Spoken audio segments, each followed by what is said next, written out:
Yesterday courier private limited. Domestic international cargo உங்கள் இல்லம் தேடி வந்து கொரியர் புக்கிங் டெலிவரி செய்து தரப்படும். தலைப்புச் செய்திகள். கட்சியில் இருந்து வெளியே சென்றவர்களை இணைக்க இபிஎஸ்க்கு செங்கோட்டையன் 10 நாள் கெடு. முயற்சி செய்யாவிட்டால் தானே முயற்சிக்கப் போவதாக எச்சரிக்கை. கர்நாடகா தர்மசலா வழக்கை உன்னிப்பாக கவனித்து வருவதாக அமித்ஷா தகவல். மத்திய அரசு அனைத்து நடவடிக்கைகளையும் எடுக்கும் என உறுதி. தமிழக பாஜக நிர்வாகிகள் பட்டியல் வெளியானது. வாரிசுகளுக்கு பதவி கொடுத்ததால் அலிஷா அப்துல்லா உள்ளிட்டோர் கட்சியில் இருந்து விலகப் போவதாக தகவல். மத்திய மாநில அமைச்சர்கள் 643 பேரில் 322 பேர் மீது கிரிமினல் வழக்கு. தமிழகத்தில் 27 அமைச்சர்கள் மீது வழக்குகள் உள்ளதாக தகவல். தங்கம் விலை மீண்டும் உச்சத்தை எட்டியுள்ளது. ஆபரண தங்கம் ஒரு சவரன் 520 ரூபாய் அதிகரித்து 78,920 ரூபாய்க்கு விற்பனை. இனி விரிவான செய்திகள். கர்நாடகா தர்மசலா விவகாரத்தை மத்திய அரசு உன்னிப்பாக கவனித்து வருவதாக மத்திய உள்துறை அமைச்சர் அமித்ஷா கூறியுள்ளார். தர்மசலாவில் 100க்கும் மேற்பட்ட பெண்கள் வன்கொடுமை செய்யப்பட்டு அவர்களது உடல்கள் புதைக்கப்பட்டதாக எழுந்த புகார் நாட்டையே உலுக்கியுள்ளது.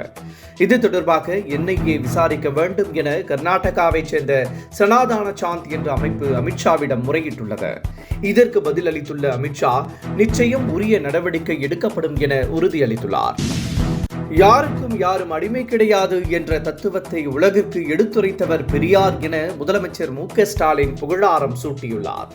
ஆக்ஸ்போர்ட் பல்கலைக்கழகத்தில் பெரியார் உருவப்படத்தை திறந்து வைத்து பேசிய முதலமைச்சர் மு.க. ஸ்டாலின் தற்போதுள்ள அரசியல் மாற்றத்திற்கு அடிக்கோடிட்டவர் பெரியார் என்றும், பகுத்தறிவு, சமத்துவம், பெண்கள் முன்னேற்றத்திற்கு அயராது பாடுபட்டவர் என்றும் நெகிழ்ச்சியுடன் குறிப்பிட்டுள்ளார். பெரியார் பேரனாக கம்பீரத்துடன் அவரது படத்தை திறந்து வைத்துள்ளதாகவும் முதலமைச்சர் குறிப்பிட்டார். அதிமுகவில் இருந்து கடந்த 2017ஆம் ஆண்டிற்கு பிறகு விலகி சென்றவர்களை ஒருங்கிணைக்க நடவடிக்கை எடுக்க வேண்டும் என இபிஎஸ்க்கு முன்னாள் அமைச்சர் செங்கோட்டையன் மறைமுகமாக கெடு விதித்துள்ளார். இபிஎஸ் மீது கடுமையான அதிருப்தியில் உள்ள செங்கோட்டையன் தனது ஆதரவாளர்களுடன் தொடர்ந்து ஆலோசனை நடத்தி வருகிறார். இந்த நிலையில் அவர் மனம் திறந்து பேட்டியளித்துள்ளார். தான் சொல்வதை ஏற்கும் மனோநிலையில் அவர் இல்லை என இபிஎஸ்ஐ அவர் சாடினார். இருந்தாலும் 10 நாட்களுக்குள் ஒருங்கிணைக்க நடவடிக்கை எடுக்காவிட்டால் தானே அதற்கான நடவடிக்கைகளை எடுக்கப் போவதாக செங்கோட்டையன் கூறியுள்ளார். கடந்த மக்களவைத் தேர்தலில் ஒருங்கிணைந்து போட்டியிட்டிருந்தால் 30 தொகுதிகளில் வெற்றி பெற்றிருக்க முடியும் என்றும், சட்டமன்ற தேர்தலில் ஒருங்கிணைந்து போட்டியிட்டால்தான் வெற்றி பெற முடியும் என்றும் செங்கோட்டையன் குறிப்பிட்டார். தமிழக பாஜக நிர்வாகிகளின் பட்டியல் வெளியாகியுள்ள நிலையில் நைனா நாகேந்திரனின் மகனுக்கு பதவி கொடுத்திருப்பது பலரையும் அதிர்ச்சியில் ஆழ்த்தியுள்ளது. இதனால் அதிருப்தி அடைந்துள்ள பாஜக விளையாட்டு பிரிவு மாநில செயலாளர் அலிஷா அப்துல்லா கட்சியில் இருந்து விலகப் போவதாக தகவல் வெளியாகியுள்ளது. இது தொடர்பாக அவர் வெளியிட்டுள்ள எக்ஸ் தள பதிவில் கேசவ விநாயகம் உள்ளிட்டோரை கடுமையாக குற்றம் சாட்டியுள்ளார். அண்ணாமலை போன்ற ஆளுமைகளுக்காகவே கட்சியில் சேர்ந்ததாகவும், ஆனால் தற்போது சிறுபான்மையினரை திட்டமிட்டு நொறுக்குவது வருத்தமளிப்பதாகவும் அலிஷா தெரிவித்துள்ளார்.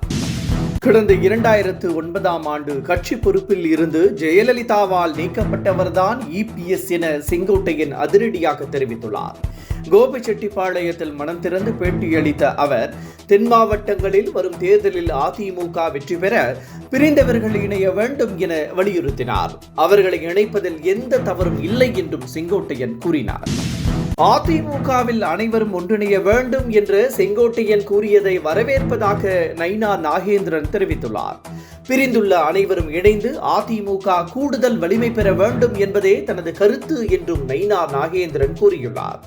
சசிகலா, ஓபிஎஸ், டிடிவி தினகரன் ஆகியோரை கட்சியில் இணைக்க வேண்டும் என்பதே பலரின் கருத்து என்பதால் தற்போது இபிஎஸ்க்கு கூடுதல் அழுத்தம் ஏற்பட்டுள்ளது.